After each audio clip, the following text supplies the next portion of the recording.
My hands trembled as I stood in the middle of our family's grocery store, holding the business proposal I'd spent 6 months creating. Every detail had been researched, every projection calculated carefully, every strategy designed to save the struggling business my family had owned for 40 years. My father, Garrick Wynn, took the bound document from my hands, flipped through a few pages without really reading them, then ripped it in half right there in front of the entire staff.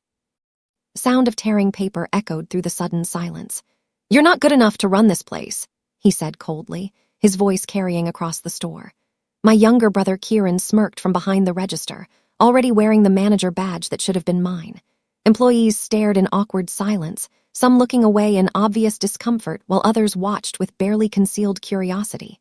Garrick tossed the torn papers into the nearby trash can with casual cruelty. "Stick to the register, Amaris. That's where you belong." Humiliation burned through me like fire. I grabbed my bag and stormed out, refusing to let them see me cry. My name is Amaris Wynn, and that was the moment I stopped being their daughter and started being their competition. That night, I sat alone in my childhood bedroom, staring at the ceiling and trying to process what had happened. Laughter drifted up from downstairs, drawing me to the hallway where I stood listening in the darkness. My father's voice rang out cheerfully, a toast to the future of Wynn's Market. The clink of glasses followed, accompanied by my mother's delighted voice praising Kieran. "We're so proud of you, son. You're going to take this business to new heights." They were celebrating his promotion, the position I'd earned through years of dedication, at the fancy restaurant downtown that I'd always dreamed of celebrating my own success at someday. Silent tears ran down my face as I listened to them toast my brother's future while completely erasing my past contributions. I'd worked at that store since I was 14 years old, staying late to restock shelves, coming in early to handle deliveries, covering shifts when others called out sick. I'd saved the business from bankruptcy twice by negotiating better supplier contracts and implementing inventory systems that reduced waste. None of it mattered now. In their eyes, I'd always be insufficient simply because I wasn't the son they wanted running the family legacy. The next morning, I arrived at work hoping yesterday had been some kind of nightmare I'd wake up from. Instead, Kieran met me at the door with a cardboard box and a smug expression. "Dad says to clear out your locker," he announced loudly enough for nearby employees to hear. "We don't need overlapping management, and he's decided the store works better with clear leadership." The implication was obvious. He was the leader, and I was nothing. I packed my personal items quietly, maintaining what little dignity I had left while coworkers whispered and avoided eye contact. Photos from company events, the Employee of the Month certificates I'd earned, a coffee mug that said Best Manager, all evidence of a career that was being erased in real time. As I walked toward the exit carrying my box of memories, my father called after me from his office doorway. "Don't come back until you've grown up, Amaris. Maybe someday you'll understand that business requires tough decisions." I kept walking without responding, my jaw clenched so tight it ached. Behind me, I heard Kieran laugh and say something I couldn't quite make out, followed by more laughter from the staff who'd suddenly become his supporters. The betrayal cut deeper than any words could express. With no savings account separate from my family and no backup plan prepared, I faced homelessness within days. My friend Saren offered her couch without hesitation when I explained the situation. Her small apartment became my temporary refuge, though calling it temporary felt optimistic given my complete lack of resources or prospects. I lay awake those first nights staring at her ceiling, replaying every moment and wondering what I could have done differently. My phone buzzed constantly with social media notifications. Kieran had posted photos of himself in his office, the space I'd decorated and organized, wearing the manager badge with captions about new leadership and fresh perspectives. Comments from family friends congratulated him enthusiastically, never mentioning that I'd been erased from the narrative entirely. One photo showed him sitting at my desk with his feet propped up on the furniture I'd personally refinished, grinning at the camera like he'd earned something through merit rather than inheriting it through gender. I whispered to myself in the darkness, "They think I'm done? Watch me." The words became my mantra, repeated until I believed them, until the pain transformed into fuel for something I couldn't yet see but desperately needed to build. I spent weeks applying for local business grants and small business loans, trying to find funding for the vague idea forming in my mind. Every application was denied with the same feedback: insufficient experience, inadequate collateral, high-risk profile. The irony wasn't lost on me. I had 10 years of retail management experience, but without my father's name backing me, apparently I had nothing. Banks treated me like a naive dreamer rather than someone who'd literally saved a failing business from bankruptcy twice. I was sitting outside a bank after another rejection, ranting to myself about the unfairness of nepotism and gender bias, when a delivery driver named Soren overheard me. He'd worked briefly for my father years ago before quitting over unpaid wages and disrespectful treatment. "If you've got a real plan, I've got a van," he said simply, sitting down on the bench beside me. "Your dad screwed me over on 3 months of pay. I'd love nothing more than to help you build something that proves he was wrong about both of us." His offer was genuine, motivated partly by revenge, but mostly by recognition of shared experience. We talked for 2 hours about possibilities, about what the community actually needed versus what Wynn's Market provided. By the time we parted ways, we had the beginning of a partnership built on mutual determination to succeed despite impossible odds. Saren's garage became our makeshift headquarters, cramped and unheated but functional. We cleaned it out over a weekend, setting up a folding table as our desk and hanging a whiteboard on the wall for planning. Our first business concept was simple but strategic: delivering fresh produce from local farms directly to customers, something Wynn's Market had always overcharged for while providing mediocre quality. We'd cut out the markup, pay farmers fairly, and build relationships with the community my father had spent decades alienating through poor business practices. We called the company Harvest and Hearth, a name that evoked warmth, home, and quality without any connection to my family name that might work against us. Soren handled logistics and driving, while I managed customer relations and supplier negotiations. Our startup costs were minimal: just gas money, some basic packaging supplies, and a simple website I built using free templates. The first week, we made exactly 3 deliveries to skeptical customers who'd responded to flyers we'd posted around town. It wasn't much, but it was ours, built from nothing with our own hands and determination. Each small delivery felt like proof that I was capable of more than my father believed possible. News of my new venture reached my father within 2 weeks, and his response was swift and brutal. He called every supplier he'd worked with over the decades and blacklisted me, threatening to cancel his orders if anyone sold produce to Harvest and Hearth. Most suppliers complied immediately, too dependent on his business to risk supporting me. I felt devastated watching potential partnerships evaporate before they could form. But one farmer, Etta Winslow, secretly agreed to work with us after I called her directly. "You helped me once when your father shorted my payment and refused to make it right," she said, her voice warm with remembered gratitude.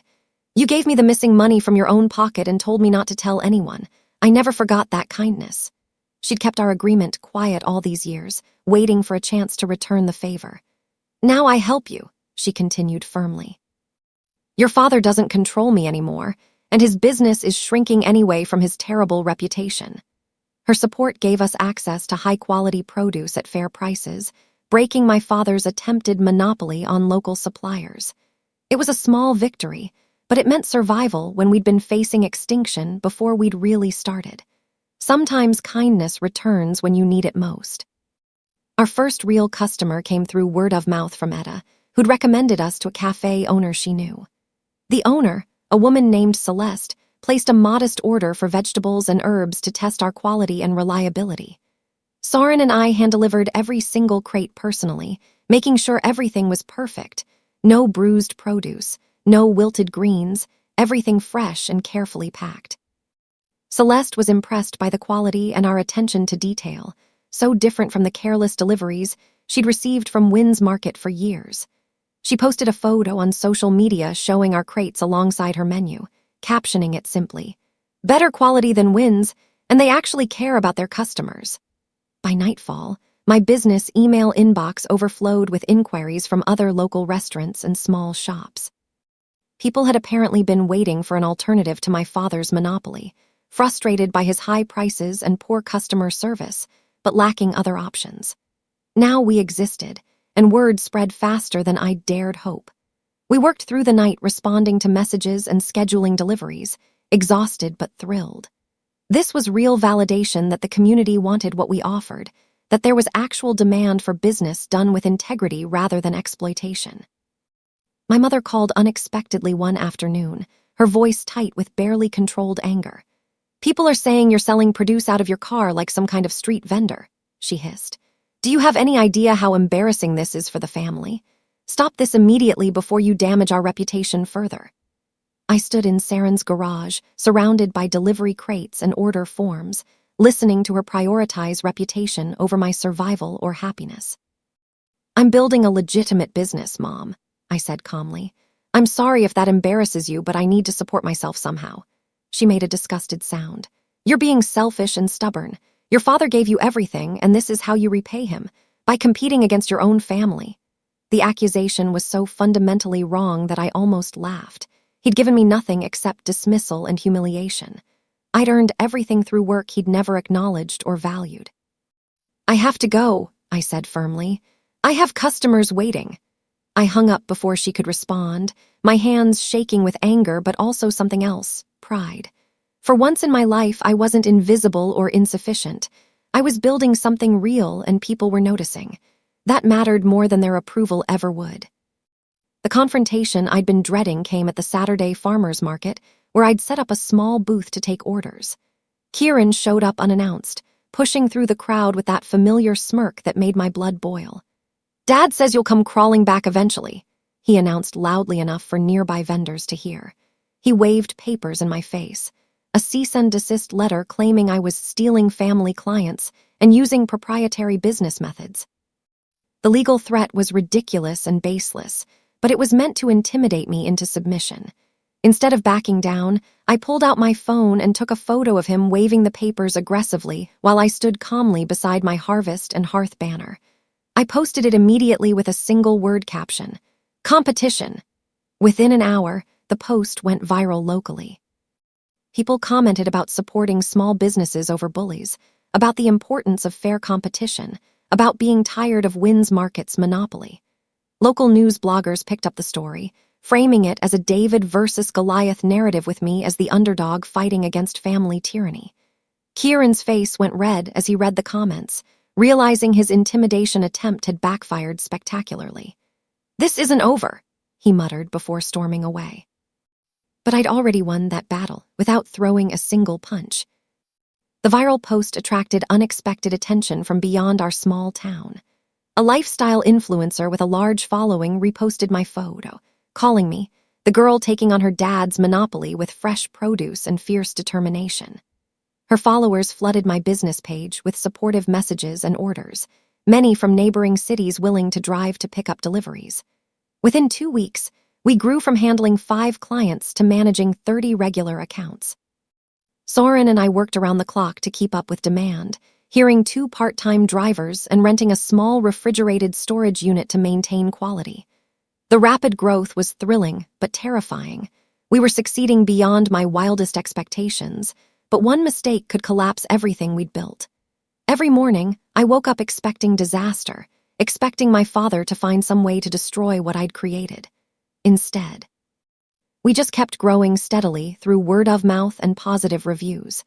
Customers appreciated being treated with respect, receiving quality products at fair prices, and supporting a business that clearly cared about them. The contrast with Wynn's Market became more obvious as our reputation improved while his continued declining. People started asking why they'd tolerated his poor service for so long when better options existed. The market was shifting, and we were driving that change through simple competence and human decency. My father fought back with a public smear campaign that revealed his desperation. Wynn's Market launched advertisements around town warning people, "Don't trust unlicensed sellers. Your family's safety depends on established, certified businesses." The ads were clearly directed at Harvest and Hearth, implying we were somehow dangerous or operating illegally. The accusations were completely false. We had all necessary licenses and permits, maintained proper food safety standards, and exceeded health code requirements. Rather than defending myself through arguments, I responded with transparency. I organized a live stream tour of our storage facility and delivery process, showing our refrigerated trucks, our food safety certifications displayed prominently on the wall, and introducing viewers to the smiling local farmers we partnered with. I explained our sourcing process, our quality standards, and invited anyone to visit our facility anytime for inspection. The live stream reached thousands of people, and the comments section exploded with support. People appreciated the honesty and transparency, contrasting it with my father's vague fear-mongering. Several commenters pointed out that Wynn's Market had received health code violations in recent years that I'd quietly fixed before anyone noticed. The smear campaign backfired, making him look desperate and dishonest while making us look professional and confident. Our customer base grew again as people actively chose integrity over intimidation. The breakthrough moment came when a city council member approached me at a community event. She'd been following the growing story about Harvest and Hearth and was impressed by our commitment to local sourcing and sustainable practices. "We're hosting a sustainability fair next month," she explained.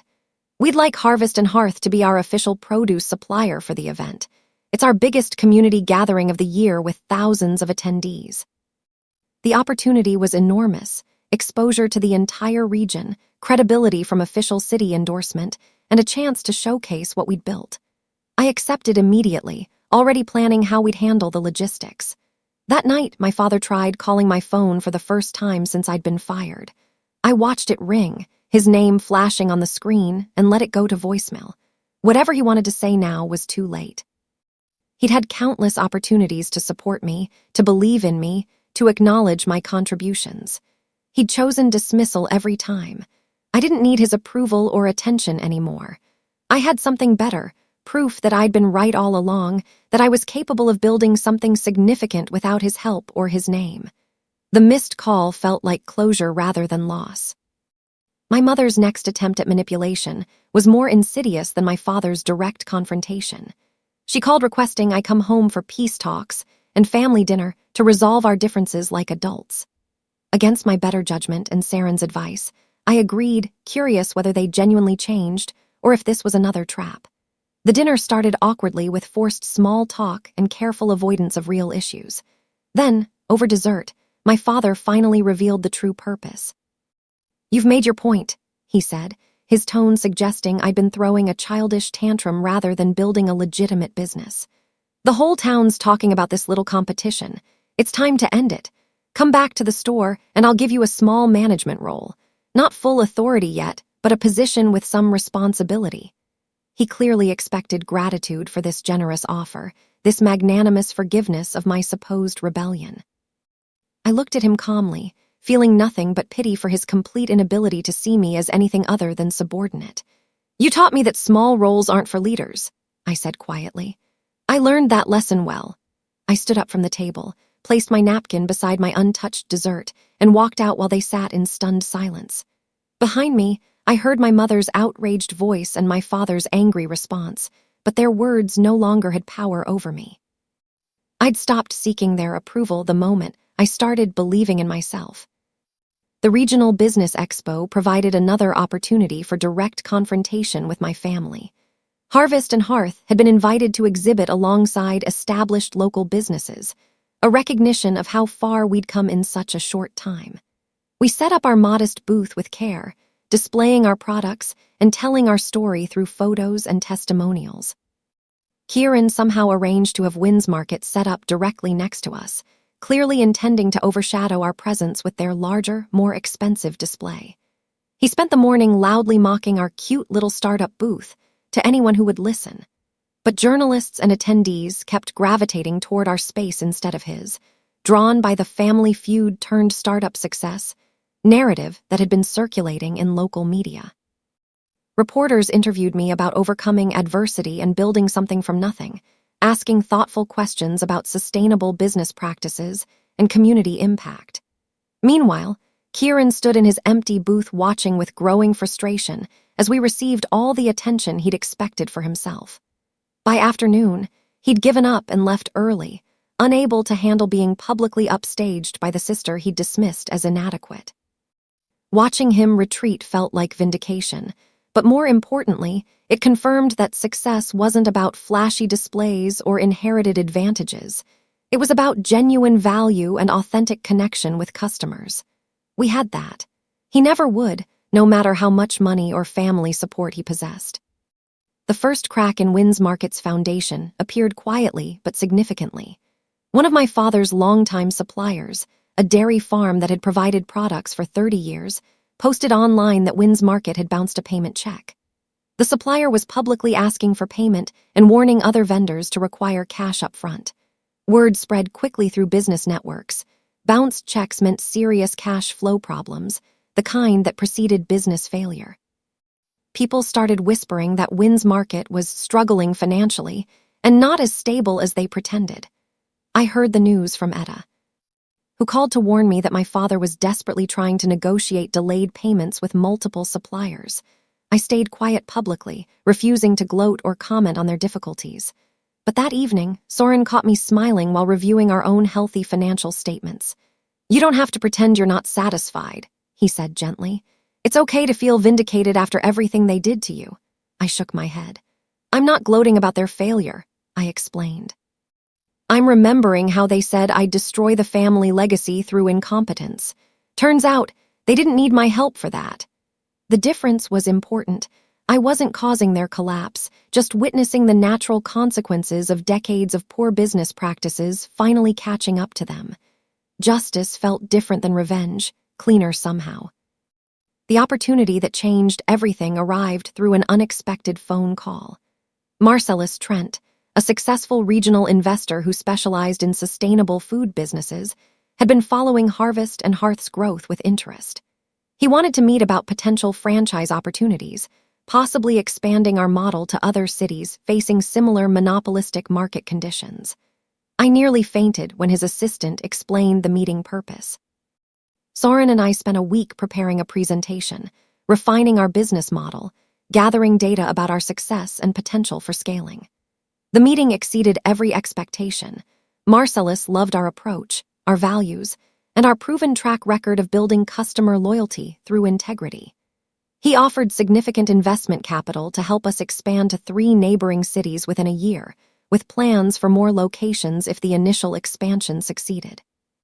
"You've built something special," he said, signing the partnership agreement.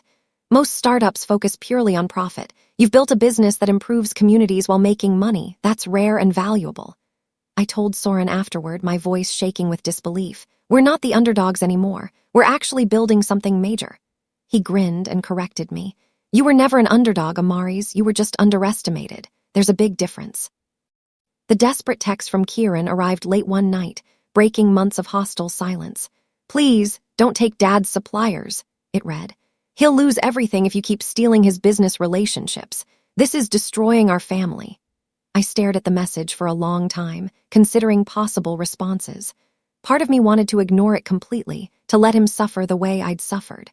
But another part wanted him to understand something fundamental about what had happened. I typed carefully. "I'm not taking anything. Your suppliers are choosing me because I treat them fairly. Maybe learn from that instead of blaming me for your father's failures." Then I added the exact words my father had said to me months ago. "You'll manage somewhere else." I sent it and blocked his number immediately. His response didn't matter because the conversation was already over. They'd taught me through cruelty that family loyalty meant nothing compared to competence and character. Now they were learning the same lesson from the other side, discovering that entitlement and name recognition couldn't sustain a business built on exploitation. The irony was perfect, but I took no real joy in it. I was too busy building my own success to spend energy celebrating their failure. My mother's final betrayal came through leaked private emails she'd somehow obtained. She sent them to a local gossip blogger, emails between Soren and me discussing strategy for competing with Wins Market. Taken out of context, the emails could be read as vindictive rather than simply strategic business planning. The blogger ran a sensational story implying I'd orchestrated a revenge plot against my loving family rather than built a legitimate business. The story should have damaged my reputation significantly. Instead, it backfired spectacularly when more complete context emerged. Other journalists dug deeper into the story, uncovering the full narrative of how my father had humiliated and fired me, how my family had celebrated my dismissal, how I'd built Harvest and Hearth from nothing while they'd actively sabotaged my efforts. The complete story trended regionally with headlines like, "Father destroys daughter's career," "Daughter builds empire instead," and "Local business owner overcomes family betrayal to create thriving company." My mother's attempt to destroy me through leaked emails instead generated massive sympathy and support. New customers flooded our website specifically to support me after reading about the family dynamics. The entire situation became a masterclass in how cruelty and manipulation eventually expose themselves, no matter how carefully they're disguised. Truth has a way of emerging, and when it does, consequences follow inevitably. The final collapse of Wynn's Market came swiftly once it began. Health inspectors conducted a routine inspection and discovered multiple serious violations: expired products on shelves, improper temperature control in refrigeration units, rodent droppings in storage areas. The violations resulted in a temporary closure order until all issues were corrected and reinspection passed. For the first time in 40 years, the town had no Wynn's Market. My father blamed everyone except himself: the employees for not maintaining standards, the inspectors for being too strict, the economy for making proper maintenance too expensive. He never acknowledged that these problems stemmed from years of cutting corners and prioritizing profit over quality, decisions I'd argued against when I worked there. The temporary closure gave Harvest and Hearth an unexpected opportunity. Customers who'd relied on Wynn's Market suddenly needed alternative sources for groceries and produce. We quickly expanded our delivery service to include more product categories, partnering with other local suppliers to provide comprehensive grocery delivery. Within 2 weeks, we'd absorbed most of Wynn's former customer base, many of whom discovered they preferred our service and never went back. The market gap my father had created through his own negligence became the foundation for our most significant growth period. Sometimes justice doesn't require revenge, it just requires being ready when opportunity inevitably arrives. The grand opening of our flagship Harvest and Hearth store felt surreal, like living inside a dream I'd once thought impossible.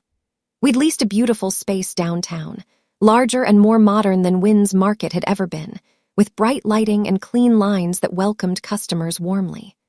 I stood backstage before the ribbon-cutting ceremony, looking out at the crowd of supporters, customers, and local media gathered to celebrate.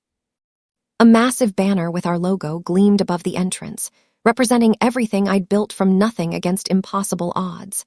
My knees trembled, but not from fear or nervousness, from pure vindication. This moment proved that my father had been fundamentally wrong about me, that his assessment of my capabilities had revealed his limitations rather than mine. Soren stood beside me offering quiet encouragement. "You ready for this?" he asked. I nodded, unable to speak past the emotion clogging my throat. "This is your moment," he continued. "Everything you've worked for, everything you survived, it led here. Enjoy it." As I prepared to walk onto the small stage we'd erected for speeches, I took a deep breath and reminded myself, I'd earned this through competence, determination, and refusal to let cruelty define my potential. This wasn't luck or revenge, it was justice manifesting through hard work and integrity rewarded. I was reviewing my speech notes one final time when Soren touched my arm urgently, his expression strange. "Your father's here," he said quietly. "He just walked in." My stomach dropped as I peered through the curtain separating backstage from the main floor. There he was, Garrick Wynn, standing near the back of the crowd, trying to look casual and confident but failing completely. His face was tight with something between curiosity and dread, his eyes scanning the space I'd created without his help or approval. He'd come uninvited, probably expecting to network or somehow insert himself into my success, to claim partial credit for my achievements despite having actively worked to destroy them. As I walked onto the stage and took my position at the microphone, his eyes met mine across the crowded room. Recognition and shock washed over his features as he realized who was speaking: his daughter, the one he'd called inadequate, standing as the founder and CEO of the company everyone had gathered to celebrate. Cameras immediately swung toward him, photographers recognizing the dramatic family connection. His face went pale as he understood he'd walked directly into a public moment of his own humiliation, the ultimate confrontation between his dismissive prophecies and my undeniable success.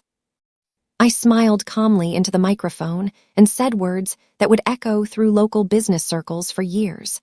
"Welcome to my company, Dad." I delivered my speech with careful precision, every word measured for maximum impact without cruelty.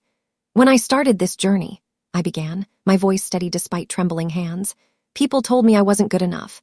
They said I should accept my limitations, stick to small roles, let others lead while I followed obediently." I paused, letting those words sink in while camera flashes lit up the room.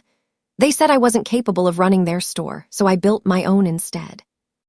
The crowd erupted in applause, understanding exactly what I was referencing. My father stood frozen near the back, his face cycling through emotions: shock, shame, anger, something that might have been pride if he were capable of it. "Harvest and Hearth exists because of everyone who believed in possibility over prejudice," I continued. "Thank you to our farmers, our customers, our team, and everyone who supported this dream when it was just an idea sketched on grocery receipts in a friend's garage." More applause. "Turns out I was good enough all along. I just needed my own store to prove it." The final line hit like lightning, generating the loudest response yet. People stood, clapping and cheering while my father remained still, diminished by the public recognition of his fundamental misjudgment. The revenge wasn't cruel, it was elegant, devastatingly justified, and witnessed by everyone who mattered. After the ceremony ended and the crowd began filtering through the store, my father approached me quietly. The confident swagger he usually carried had vanished, replaced by something smaller and uncertain. "You did good, kid," he murmured, the words clearly difficult for him to produce.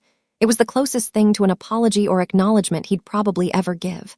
I looked at him calmly, feeling neither anger nor satisfaction, just a distant sort of peace.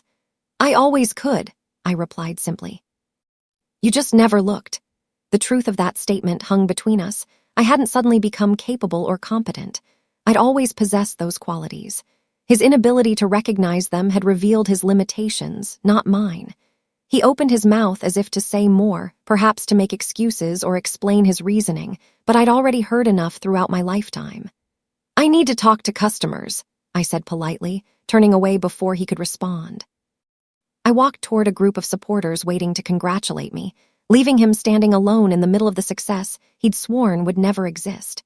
There was no dramatic confrontation, no screaming match or tearful reconciliation, just quiet acknowledgement that we'd both made our choices and lived with the consequences. His choice had led to decline and humiliation. Mine had led here, to this bright new store filled with possibility and promise. The contrast spoke louder than any words could. Months later, Harvest and Hearth won Local Business of the Year at the Regional Commerce Awards ceremony.